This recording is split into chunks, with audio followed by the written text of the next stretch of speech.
કીર્તિ પટેલ ગાળો બોલે છે એનું કંઈક કરો ને. એમ મને ગમે ત્યારે કોઈ પણ માણસ એમ કે પિયુષભાઈ કીર્તિ પટેલ આટલી બધી ગાળો બોલે છે એને કોઈ કહેવા વાળું નથી. અરે પણ સોલાવાને તમારે એને કેવું છે એ ગાળો બોલે છે એમાં તમને વાંધો શું છે? અને કયો એવો દૂધે ધોયેલો કે દૂધે ધોયેલી છે કે જે ગાળ નથી બોલતી કે નથી બોલતો? ગાળ માણસ માત્ર બોલે છે. આ કઈ કોઈ શાસ્ત્રોમાં એવું લખ્યું છે કે દીકરીની જાતે ગાળ ન બોલવી? અરે કોઈ પણ બોલી શકે, મજા આવે એ ગાળ બોલી શકે. અને ગાળ જ બોલે છે ને. હવે એમાં છે તો કક્કો બાર રખડીને કઈ મંગળ ગ્રહ ઉપરના તો કોઈ શબ્દો બોલતી નથી. હું કોઈને એમ કહું એ ગોઠણ, એ ખંભા, એ કોણી એવું હું કહું તો એ શરીરના અવયવોના નામ છે. તો એ કદાચ લ થી ચાલુ કરે છે કે ચ થી ચાલુ કરે છે કે ભ થી ચાલુ કરે છે.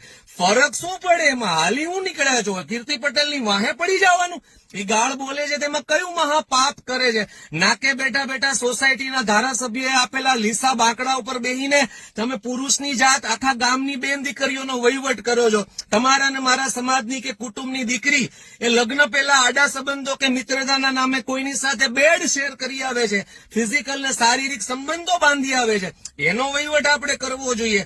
કયા સમાજમાં ચીટરના પેટનાઓ નથી? લુખ્ખાઓ, ચીટર, મર્ડર કરનારા ખૂનીઓ આપણા સમાજમાં, આપણા કુટુંબમાં, આપણી પેઢીમાં થયા હોય એનો આપણે વિરોધ કરવો જોઈએ. કીર્તિ પટેલ કોઈનું ખૂન કરવા તો જાતી નથી, કોઈનું ચીટિંગ કરવા તો જાતી નથી. મૂળ તો ગાળ જ બોલે છે ને. એટલે આવો વાહિયાત વિરોધ કરવાની આપણને હું આમ ઉપડે છે મને ઈ સમજાતું નથી. વળી પાછા કોઈ એમ કે પિયુષભાઈ ફોન પરિવાર સાથે બેસીને જોતા હોય અને એમાં પછી વચ્ચે ગાળ આવે તો કેવું ખરાબ લાગે. અરે ઇયરફોન લઈ લ્યો 150 રૂપિયાના, કાનમાં ભરાવી દો એટલે ગાળ સીધી તમારા ભાગે જ આવે. શું કામ તમારે પરિવારને જાહેરમાં સંભળાવી છે? પરિવારને સારા પુસ્તકોનું વાંચન કરવા દો ને. તમે બધાની હાજરીમાં રીલું જોવો છો કામ? ખોટો ઘોંઘાટ અને વોઇસ પોલ્યુશન કરવા માટે.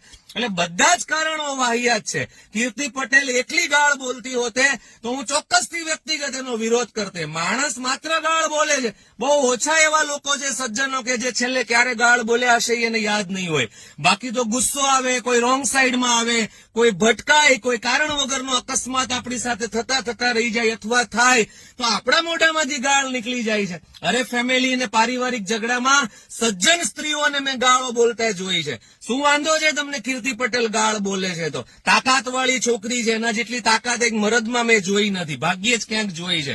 મારે 1000 વખત ગાળ બોલવાનું મને પોતાને મન થાય છે પણ નથી હિંમત આવતી મારી કેમેરા સામે ગાળ બોલતા. બાકી મારો બાટલો ફાટી જાય છે કોઈ રોંગ સાઈડમાં, કોઈ રોકેટના પેટનો સામો ભેગો થાય ત્યારે.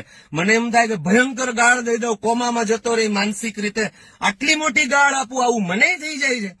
તમને બધાને ગાળ બોલવાની 7 વખત ઈચ્છા થાય છે, બોલતાય હશો.